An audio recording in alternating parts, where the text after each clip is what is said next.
Well, welcome, Pete. Thank you very much. Thanks for You're, having me on the podcast. you're very welcome. You're looking very sharp in those suspenders. Oh, thank you. Yeah, it's my go-to. This is my slimming about gear. And as we get into the winter months, and I can get to wear waistcoats again, so that's gonna be fantastic. Well, when we did our call, we did a brief get to know each other call yesterday on Zoom, and I saw your suspenders. And I'm thinking, I think I want to wear suspenders too, but I, Yeah, it's great. I, Saves I on decided belts. to stick with a basic t-shirt. Fair enough. Well, I'm excited to talk to you. You are involved from an artistic standpoint into something that I find very interesting, which is figure drawing. Yeah. So figure drawing personally is something I don't have a lot of experience with. I did take a class at the Florence Academy of Art in Florence, Italy, and figure drawing with a live model was a Mm. part of what we did. So that was very eye-opening to learn about that. We would have that as part of our class. In addition, where our school was, a live model came in every week at night, and people could just come in. Artists from around Florence could just come in and bring whatever Wow. medium they wanted, Yeah. and people could draw, paint, and what have you. And then here in Chicago, where I live, there is actually, because it's such a large city with such a large population and people with so many different interests, Mm. there are lots of places to go where there are live figures. Yes. I So imagine tell me so. about how you got into that part of your artwork. Well, I was always sort of sketching and doodling and doing bits and pieces, and even doing things like sci-fi and fantasy art and all sorts of things, that trying to find something that spoke to me and that I enjoyed. I enjoyed drawing, but it's often quite unfocused. But a friend of mine just said, "I'm going to a live drawing class this evening. I go to sort of one sort of semi-regularly. Would you like to come along?" I think I really enjoyed the experience of, you had a focus, you had a particular thing you had to draw, which in this case is a human figure. You have a room full of people all committed to doing the same thing. Yeah. It's wonderful for focus. And I started to enjoy the process of understanding what I was looking at, then breaking it down to, okay, but I need to understand how the body moves. You have a physical person there, so you can see the weight and depth of them, excuse me, weight and depth of them. And then it then became sort of social as well. So I got to meet the models and I got to meet the artists, and I it just became a lovely sort of group and community that was so encouraging and so inspiring, Mm-hmm. that it kind of developed into, I enjoy drawing the figure. I enjoy drawing the male figure particularly, and most of my work is drawing male nudes. Um, and I just wanted to explore something there that was, it has a technicality to it, has a technical feel about it, but with the human body, there's still a softness. And I think I like it's not always a sexual thing. I don't think it's necessarily people go to live drawing because it's sexual, but I think you can't deny there's a sensuality to Mm-hmm. it. Yeah. So the human body naturally has that. And it also kind of, in a way, for me, it kind of throws off all that stuff about your own body a little bit. So we most of us have a insecurity of our bodies and a weird relationship with our bodies. But when you see a model that's not necessarily particularly muscular, or just an average human body of different sizes and builds and what have you, it kind of takes you away from those expectations of what a good or perfect body is. They're working, they're doing their job, Yeah. they're carrying the brain around, they're doing incredible, wonderful things all the time. And I kind of love that. Before you started figures, were you drawing from life or your imagination?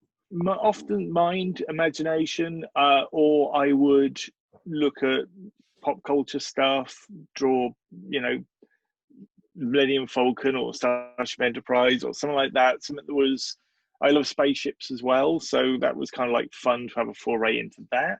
Hmm. So I'd make stuff up there, but that was fantastical. And one thing I noticed, 'cause I started posting stuff on Instagram, and it would be like people said, "That's nice, that's okay," you know, and I'm like, "Yeah," but I knew it was there was something like a connection that was missing. It didn't feel. Then if I was being honest with what I was drawing, Okay. so I was doing it for fun. I had to draw something, and I would go to things that were pretty general and family friendly and nice. Um, but there wasn't. There was something missing. There was some sort of spark missing, I think, And what do from you those think, projects. and when you started doing the mail form, what was it that was missing? Did you discover? Can you articulate that?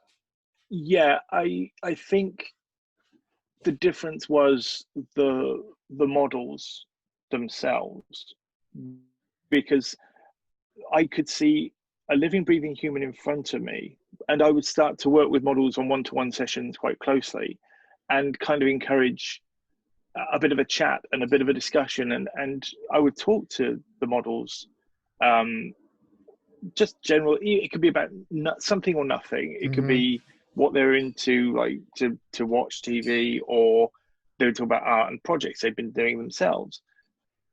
And I realized it was that there was something in the back and forth You were about making working with a model. you were making a connection with your subject. Exactly. And I think that's important to me. I can work from photos. I can work from photos that are given to me on the occasional times I do commissions. But talking to a model and getting to know a model, and models become friends, obviously, as you work with people over time.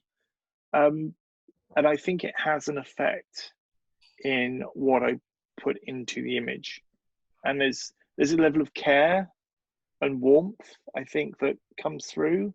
If I've Okay. connected with a model, I feel it comes through in the artwork, even if it's not always obvious. So you're working with models one-on-one now. You're, is that correct? Yeah, that's correct. Yeah, I mean, I still do remote life drawing groups, but occasionally I'll work with models virtually as well now.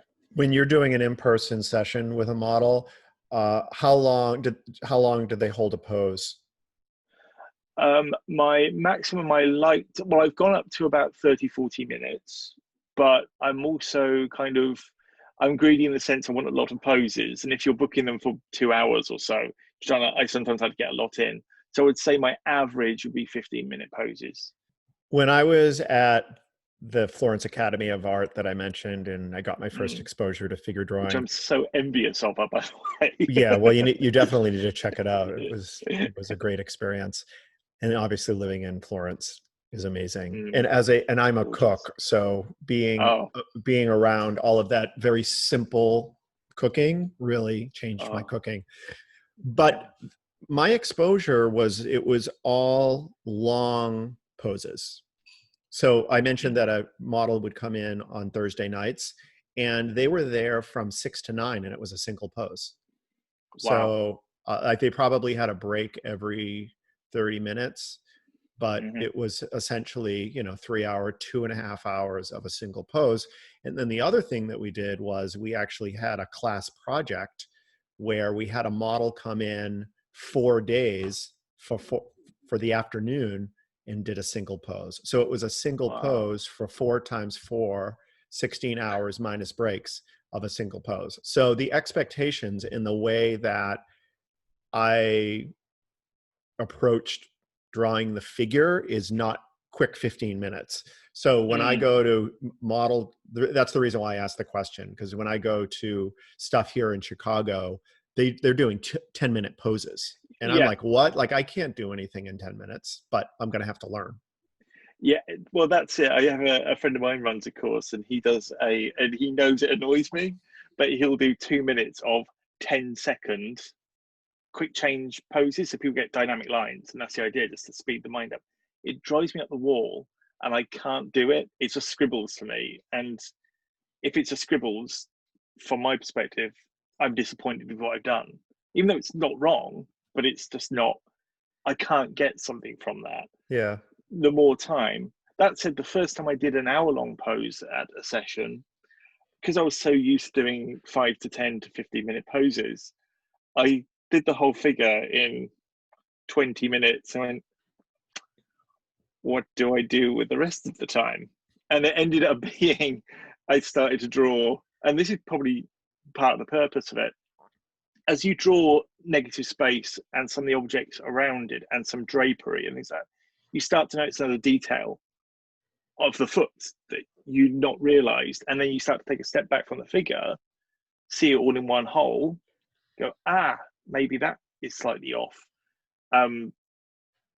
Obviously the model will move, but there's still certain things that you need to do Mm-hmm. Does that make sense in the overall image? Because I think that's the other thing as well. It's the time you need to take to see. You have to look. And when you have 5-10 minutes, I can jump in quite quickly, but you need a bit of breathing space to capture a figure's depth and to get the shading and to see the muscle and even see when they're breathing and the rise and fall of the chest or the stomach change as they adjust slightly. It's fascinating stuff, and that's a lovely thing with a live model. It's changing and moving. Makes you, it's the changing the move and it makes you concentrate. And I think that's one of the benefits of it, and that's one of the main reasons why I would say to anybody doing at least one live drawing class will change your perspective on how you approach almost anything you draw. I would agree. How has your drawing experience, your live drawing experience affected your other drawings? It's improved my accuracy and my Okay. need to find it. What I tell Yeah. people about figure drawing and why it's so important to an artist, and I tell this to people who aren't artists, is it, being an artist is you are looking at something. Normally excuse me, you're normally looking at something and then you are trying to map that, on the canvas with your hand. If you're doing a landscape, if you are off a little bit, you're not going to know, like your brain isn't Yeah. going to register it. If you're doing a figure, you don't need to be an art teacher to know that if it is off the tiniest amount, anyone is going to know. So you're almost like a built-in art teacher. Now, this causes a lot of problems because, and we didn't talk about this, but it can be very frustrating and discouraging because you can see your inadequacies as an illustrator drawer very quickly when you're doing the figure, and it gets frustrating very easily. 100%. Yes. However, if you can get that accuracy down, it's going to improve whatever you do as an artist. So now when you're doing a landscape, you've kind of rewired your brain, so to speak, from doing these figures so that you're able to map it. Basically, there's two axes. One is you're learning and you're constantly developing new things. But as that goes up, what's going up quicker is your ability to recognize where things aren't working. We are getting better and we are learning and we are picking things up. But also what we're learning is you've got things to compare it to now. And as those two things combine, you actually find yourself going, this sucks, this is terrible, it's the worst thing I've ever done in my life. And you can show it to anybody else and they go, no, that's really an improvement from what you did before. But your perspective to it changes. One of the things that you just mentioned that made me very excited is you just talked about the process of learning something new and where you're acquiring skills and there's a sense of maybe excitement that you have these new skills. But then at a certain point, you realize as you see other people doing the same thing, you switch to a comparison mode. So oftentimes it can start kind of high and then it kind of goes low. I find that in my life in all areas, particularly as someone who I'm always trying something new and I'm always looking for the next thing that's going, that I'm going to be great at. And, and I think it's very common, but you always have that situation I'm finding where, I did it with my podcast. When I first started my podcast, I was so excited, and I'm a podcaster. I'm amazing. At some point, I got to the point where I'm looking at other podcasts and I'm looking at what they're doing and looking at how they're performing. And I'm like, ugh, I'm not amazing. Mm. And it's this Yeah. wah, wah. But anytime you're learning something new, you're going to have to experience that. Yes, but I don't think that ever really goes away anyway, because you're always learning, even within one particular track you're taking or one particular area you want to do better in. You're never going to stop learning, and you're never going to stop making mistakes with it, and you're never going to stop uh, just trying to progress. And I think that's why that's important, because, as you say, it's comparison, and comparison always will trip us up. It's never going to give us anything other than, why can't I do it that way? You don't When think it can be you don't think it can be used in a way that is helpful? oh yeah, no, I'm saying that, yeah, I mean that, of course, but I think when we think of comparison, it's usually looking over the next desk, going, and I think that's what I'm thinking of when I think of comparison. It's often been negative, but you're quite right. It depends of frame of mind. It depends of what someone else is doing. It can also be very inspirational, and there are two sides to that coin. It could be two sides of the very same coin. When you look at a piece of art, and a few times I've done this, that's so amazing. Oh my God, I can see how they've worked the colors to do this. And if I try that, will it give me more luminance to that part of the figure? Oh my God, why do I bother? At the same time, it's a weird, Yeah. complex thing. So yeah, comparison, if you're trying to reach for something, you do have to compare, Yeah.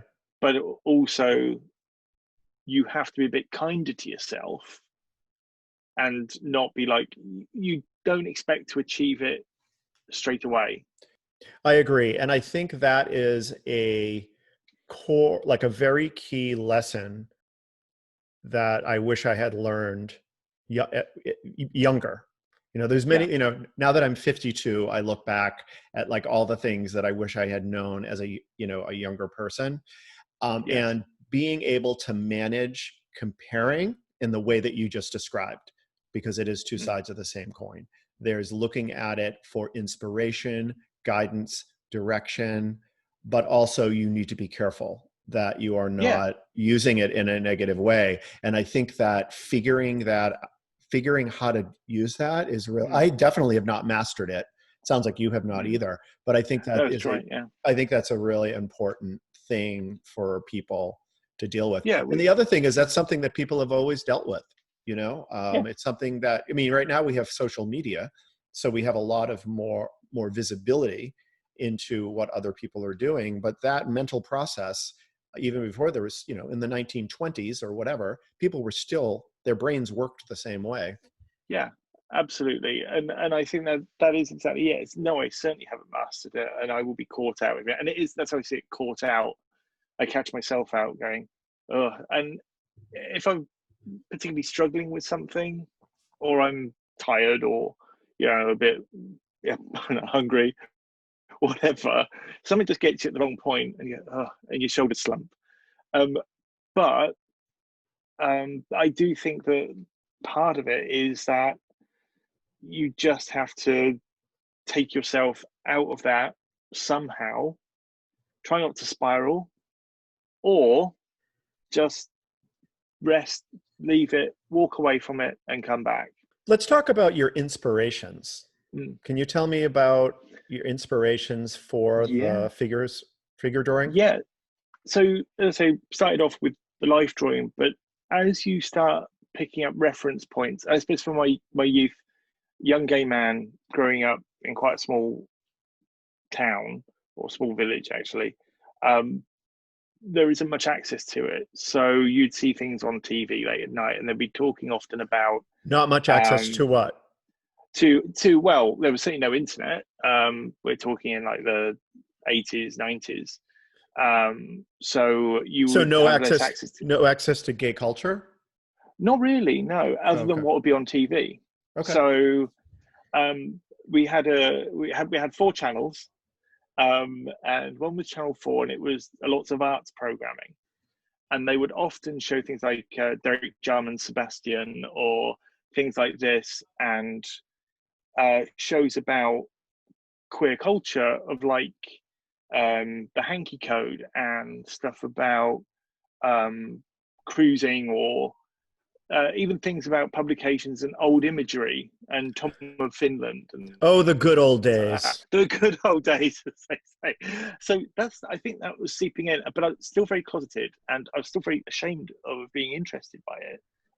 But it was in my head, and there's something about that it's sort of underground in a good way. Does that make sense? Like it's our secret and it's for us, and it's not broadly known, or it's kind of kind of exciting underground Yeah, I is mean, how I kind of yeah, and that's why I said the good old days, because yeah. that was, this is something that I recently spoke about on a previous podcast with Joe Adeo, an astrologer who's about 10 years older than me.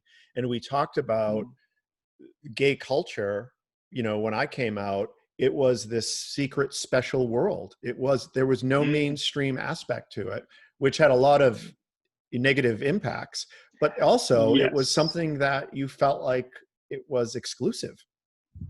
it did feel a bit like that, and then I suppose on top of that, I very much enjoy the Victorian era in the aesthetic sense of the Victorian era, but also what it brings is that's almost like tenfold, where everything was secret and underground and very illegal to be gay. And I love something about that imagery of where you'd have men swapping around images of nudes of other men, and imagine very dog-eared photos of these swapped around pornography for them, basically, but they're actually quite naive and quite sweet, a lot of it, when you look at it now.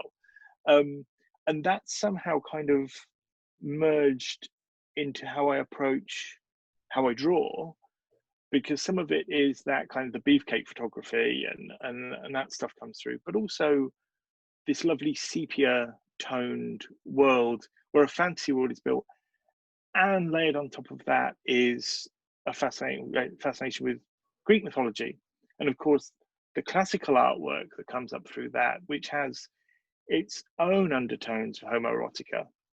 So this is all kind of merged up into this into my aesthetic of trying to capture a kind of mix of it looking like a kind of fantasy world represented by it sort of being underground. And a project I just did, which was kind of through the keyhole type pack, which I did, which was a postcard Amazing. pack.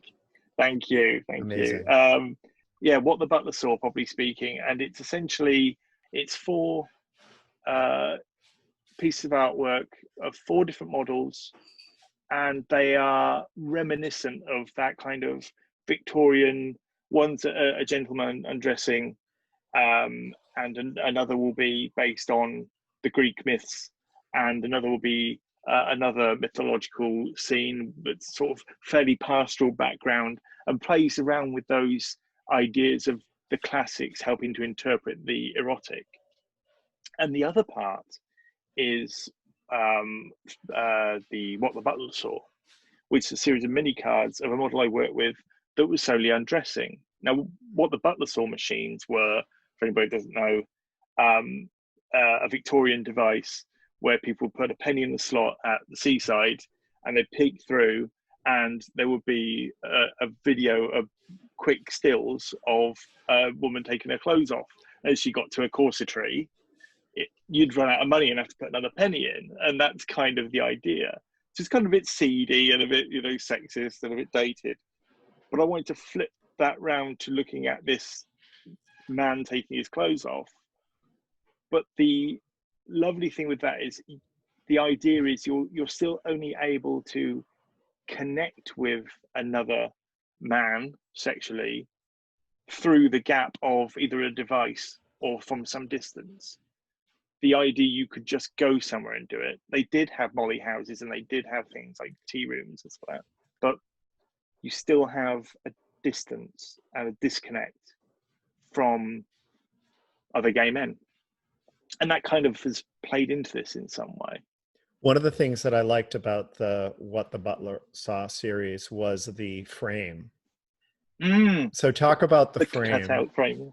Yeah, this was, it was, I was putting this pack together, and because, excuse me, I always tend to make things difficult for myself sometimes. So I could just do a set of lovely images to send out. Very happy with them, good for them to go. I thought, well, the idea is that people are kind of either using the slot machine or peering through a keyhole at someone undressing, which is super sleazy and very problematic, probably in many ways. But it was a kind of to buy into the concept of it, to understand it. And so I made a cut out and keep printable PDF that you can just make your own small frame where you cut out the keyhole and you put whichever card you want from the What the Butler Saw series in. And you can just display that on your desk or what have you. And it's just a fun little bit of extra silliness, really. I thought it was so cute and clever and fun. It reminded me of pinups. I know I suggested that you listen to the pinups episode. Oh, I did, you? yes. Oh, okay. I So it reminded much, me yes. of that. Like it was taking, fun, sexy male imagery and then combine it in a playful, fun way of delivery. And that's why I reached out to you, because someone found that on Instagram and said, Rick, I'm eager to know more about this Pete guy. So I looked at lovely. it. Yeah, he sent me a message saying that. I looked at it, and that's when I reached out to you.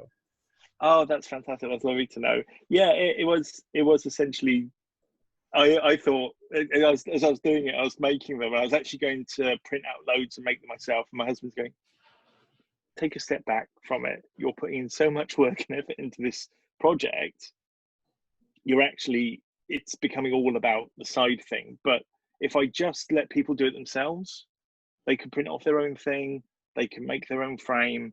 I just thought it's just a cute idea. And I think it's fun. And also having people do it themselves. I think there's something about, in the same way with pinups, how you have to assemble the poster, it makes people part of the experience, and it's a sense of engagement, which I think is fun.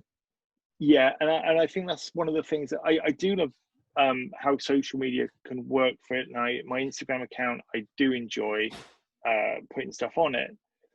But there is a part of me, because I even did, I did my own small zines ages ago of my life drawings, called Gentleman's Perusal.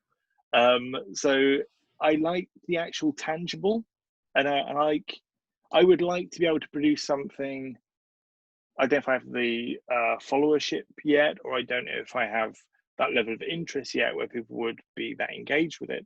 But I want to create something, would be like a book, something that stands out as something crafty and fun, but also engages you in this kind of immersive Victorian world in some way. I'm still working on that. I have this Edward Gorey did illustrated a pop-up theatre of Dracula, which I have, and it's lovely, and it's got all the characters in there. You can build the theatre and stuff like that, and it's just one of those cardboard toy theatres, but it's so of its time and it's so atmospheric, and just to make something along those lines, to take the artwork away from a flat image to being part of something that someone can immerse themselves in. It's some things I still ruminate every now and again, and how can I turn this into something real, in inverted commas? Well, when you figure out what that's going to be, you can come back on and we can talk about it. Lovely, that would be amazing.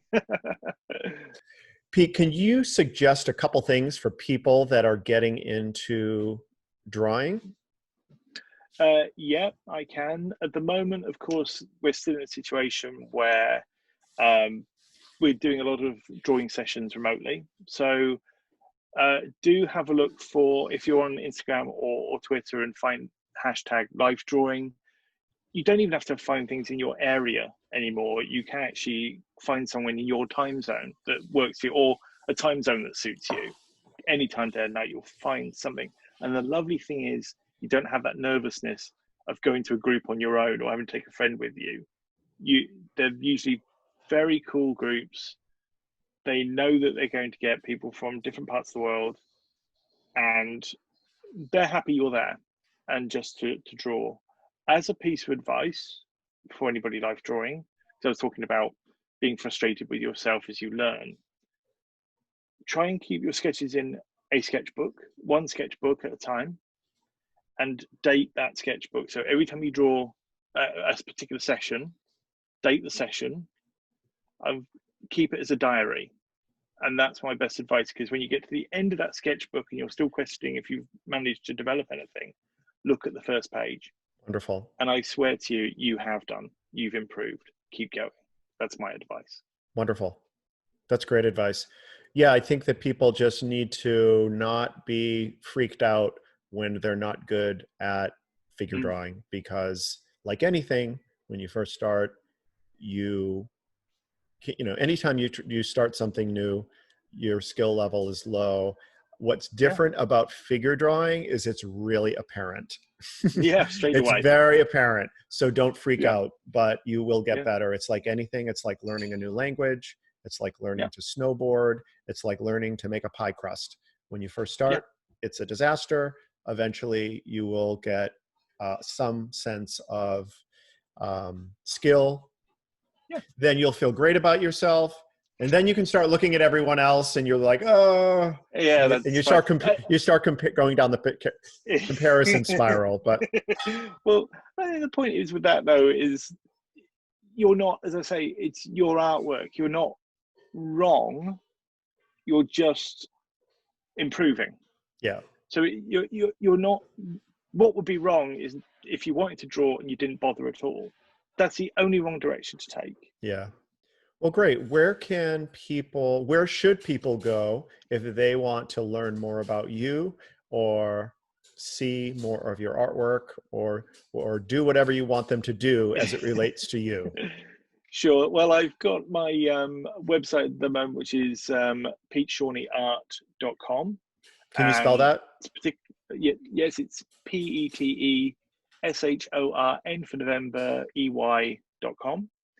And that has a shop link with prints available, and also the aforementioned What the Butler Saw and Vintage Ochre series and Vintage Ochre gift pack. And you'll also be able to get me, probably the best place is Instagram if you want to see. I basically post pretty much, if not every day, every other day, a piece I've done, a new piece of work. And if you have the patience and the time, you can scroll right down to the beginnings of where I started life drawing in the last 3 years, and watch the development. And that's hopefully might be helpful. Pete, what is the Instagram handle that people can find you at? That's at Peacock Pete, and Peacock Pete Art on Twitter. Well, thank you so much for talking with me and responding to my email. Some stranger just emails you out of the blue and asks you to be on his podcast. So I appreciate you not thinking I'm a weirdo. As I say, I get DMs on Instagram about all sorts of things. That's not the weirdest. I'm sure. Okay, no, it's absolutely wonderful, and thank you so much for inviting me on the podcast. Really enjoyed it. Really lovely to talk to you. You're very welcome.